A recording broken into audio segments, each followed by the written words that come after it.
control. See, focus on your locus of control is a mindset principle. And mindset is 95% of success. The other 5% is strategy. So 95% mindset and 5% is strategy. And what that means is it's the way you think about things that give you the ability to do that. So if we understand what we can control, what's in our control, and what's out of our control, it makes it a little bit easier to function, to operate, to reach towards goals. And I'm going to go through goal setting in another video because that's another misunderstood topic. But if you saw my last one, I talked briefly about how important mindset is.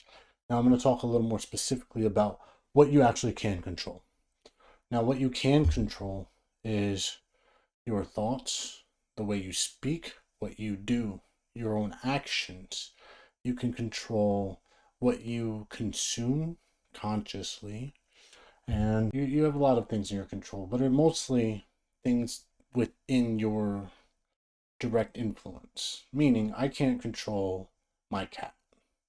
I can't control my son. I can try to control him, I can impose control. That's not really control. All that it is oppressing their ability to control themselves. So control is a very important part of goal setting and goal accomplishment. And not only that, it's a big part of success mindset. So we have things like this that will grate against us, especially as we set an intention and go on a journey. So when you're starting your health journey, this is the biggest part. The biggest part is right here. Focus on, what do you want? What do you want? It's a big question. And most people think they know what they want. But if you really got down to it, you have to really think about it. You have to think about what you want. Because let's say I want to lose weight. That's vague. In order to know what you want, it has to be very specific. So if you want to lose weight, what kind of weight do you want to lose? Do you want to lose an arm? Because that's losing weight. Do you want to lose muscle? Because that's losing weight. Do you want to dehydrate yourself? Because that would be losing weight. But most people, when they say they want to lose weight, they want to lose fat. So we just stay specific. What don't you want? This is big too. Because if we imagine this as a bow and arrow, our focus is where we're looking at, where we want to go. Then the arrow is aiming away from what we don't want. So as we pull back into where we're at, which is presumably somewhat of what we don't want, we let it go towards what we want. So that's an important part. What don't you want? Now, what happens if you don't change? Now you have this idea that you want to change, and what happens when you don't? How do you feel? What happens 5 years from now? You do the same thing over and over and over. Does it get any better? And, I mean, I like science, so something called entropy, and it means that unless you act to improve something, then it will decay. It's called entropy, and it's just what the world does. So if you don't mow your lawn, what happens? The grass gets tall. If you don't trim the bush, what happens? It just gets all bushy. And the same thing with our bodies, with our minds. If we don't actively curate and weed it, like pull weeds out, or if we're not actively trying to improve ourselves, maintain ourselves, then we will naturally decay over time. And then the next part is, what happens if you do, or when you do? If you want to really be optimistic, say, when I do this. So when you do this, what happens? How does that feel? Because that's an important thing to do, especially when we're doing something that's going to be very hard. And not hard in that it's not achievable. It's just hard because you will be confronted. There's a quote called, and it says, with every intention comes a disruption. And I like the quote because it's true. Anytime you set out to do something difficult, anytime you set out to do something that is different, you will be disrupted. You will be given a test, a temptation, something to lure you back in. And it's just what happens, because I think our minds naturally, either this is really happening, or our minds are naturally looking for an excuse, an out. And if we don't give ourselves the out, it will be easier to stick to. But what happens when you do? What happens when you stick to this? What does it feel like? And how will that feel? Because that's what's going to hold us And ultimately, it's going to be important to curate the people that we're focusing, that we have around us, especially when it comes to accountability. Now, next one. Now, how would that benefit you and your loved ones? Because you got to think of this too. Yeah, of course, losing weight or getting more fit or getting faster or quitting smoking or anything like that, it will benefit you. But really, it will benefit everyone because there's a reason you want to quit. And that means that either you've been struggling with something or it would improve your health. And by proxy, if you improve your health, you improve the health of the people around you because they'll be inspired or pick up the habits that you have, because no matter what we do, we have an influence. There's no such thing as a neutral influence. You either have a good influence or a bad influence. It's not neutral. And I know that's hard to take in because it's hard for me. I make mistakes all the time. I read a lot. I listen to a lot of podcasts. Sometimes I'm not present in my own home, and it makes me feel conflicted because on one hand I'm having an influence where I'm not present in my home, but I try my best, and I work on that. So and I'm gonna give some more questions because I feel like questions are important. I have this quote I always say. I have it written on in my studio, and it just says, "The question begins the quest." We're all on a journey. We're all on a quest. And the question is, what will spark yours? What will make it easier to start, easier to commit, easier? See, that's the goal. Health is simple. Fitness is simple, but it's not easy. I think by consuming certain content and being exposed to certain people, it makes it easier. And that's the only goal. It's not to make it easy. It's to make it easier. It reminds me of that meme from BoJack Horseman, and I think I forget the meme, but I'll put it here. But I love it because it's just like it doesn't get easy. It just gets easier every day. So that's pretty much it. The commitment, the consistency makes it easier. Now, here's some more questions maybe to spark your quest. What would I do if I knew I wouldn't fail? What am I allowing to hold me back? How do I speak about myself out loud and in my mind? It's a big one. What do I believe that doesn't serve me or people in my life?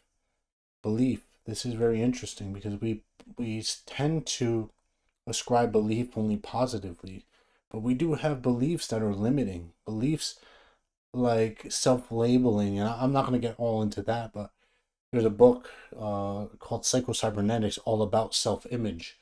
And if you read this book, that's literally what it's about. The way that we speak about ourselves, the way that we believe about the world or our capabilities will determine our outcome. I think there's a quote in the book, and it's like, a man who believes he will undoubtedly fail. But the man who thinks he can achieve his goal will achieve his goal. It's just this little step we have to take between believing we will fail and believing we will succeed. And I think it's as simple as that, but it's not that simple, is it? Because how do you change your mind? Now, let's go again. Um, what does it mean to take care of myself? What does that mean? Who and what in my life inspires me? Who and what in my life drains me? Who can hold me accountable and who can I lean on for support when I'm struggling or when I succeed? See, it's important also, like, as we go through this journey, to have not only people who will be there when we need help, like, hey, I'm really struggling today, or hey, I messed up last night and I just need to know it's okay. It's also, we need people to celebrate successes with small successes, little, it's so small, little success. I chose this snack over this snack. I chose this food over that food. I walked a mile today. I ran today. I did 2 push-ups today. Anything. You need to celebrate that stuff because the little celebrations will make all the difference in the journey. And we need people not only to hold us accountable to what we said we were going to do, but also to celebrate the victories, the small victories as we achieve them. Could be a pat on the back, a handshake, a hug. Hey, you can maybe, if it's a big enough goal, you go out and do something big. go on a vacation to Jurassic Park. I don't know. Something like that, but all right, next one. What am I consuming and what I eat, drink, watch, read, and listen to that have gotten me here? See, nutrition isn't all about what you eat. It's what you see, what you hear, what you listen to, what you allow to penetrate your mind.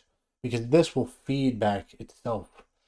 See, what I've noticed is on my journey is the more I hang out with people who strive for something, it's easier to maintain it. And although it can feel like there's no one out there, there's so many people out there. You can expose yourself either virtually, um, in person, find a group, or do events like I did a Spartan race. That was fun. That was awesome. But things like that, you just find places where you can go and just be around certain energies. Same thing with social media. That's probably the biggest offender right now. Is your social media? Is it entertainment or is it information? How much of it are you consuming consciously, and how much are you letting it consume you? These are questions that we need to ask, because if I mean, we all do it. I scroll, we scroll, you scroll together, you know. But if you keep doing that and it's negative or just entertainment, how do you expect to improve if that's what got you here? So maybe flip the switch, maybe delete certain things.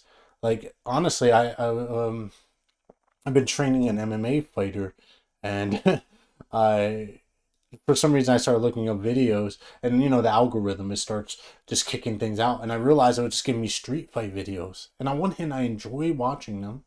I like a good fight. I'm not gonna lie, but also I realized, like, oh, this is sucking me in though. I'm just find myself watching a 10-minute fight for whatever reason because it was on my feed, so I deleted it because I'm more into like motivation, information, science, discipline. I like things that make me smile, things that make me laugh. Fighting, like I said, entertaining, but I don't want to be consuming that all the time. Also, if you're comparing yourself to other people, it can make it harder. Like if I had a bunch of really muscular guys, or people with a lot of money or something like that, maybe I'd feel a certain way. But they say comparison's the thief of joy, so maybe it's good to cut back either on your consumption, use, or curate who you're following. And this is the biggest question. What could I change right now that would be the smallest step and have the largest impact long term?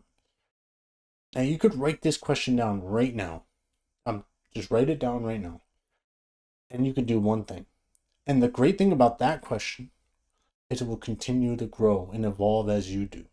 So as long as that question stays in your mind, what could I change right now, or what can I do right now that would have or be the smallest step and have the largest impact long term? This is important because all things are made of small things. I believe in a small and something mindset. I'm not all or nothing. Some people are, I'm all in, or it's nothing.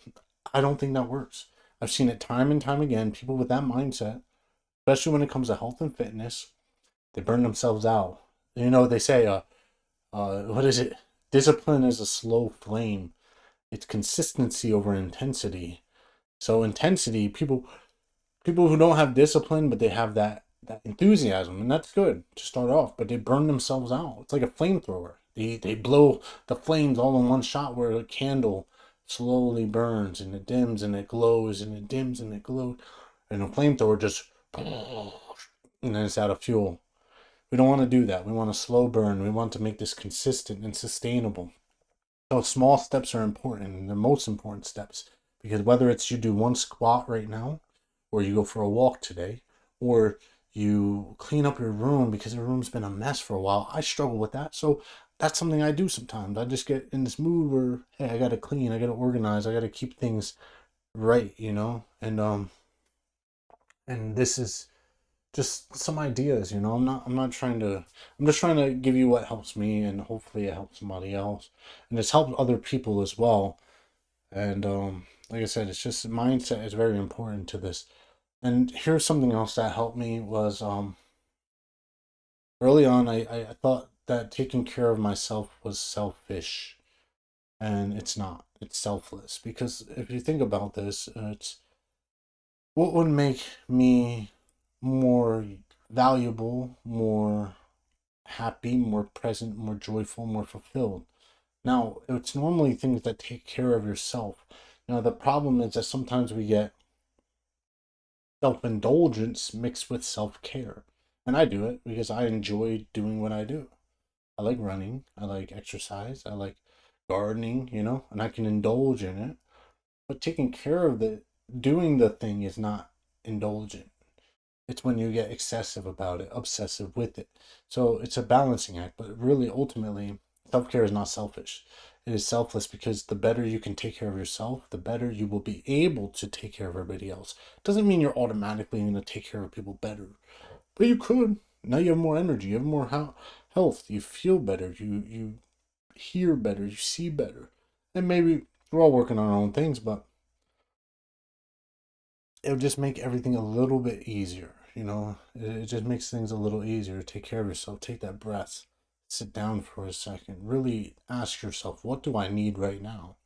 What do I need? Not what do I want. I might want pizza or I might want a beer. But what if I need just a cold drink and a deep breath? I don't know. It's just something like that. And it becomes, like I said, as we go on the journey, it becomes a little harder because some people may not understand what you're doing. They might take it as an attack. They might take it as you're doing this to me.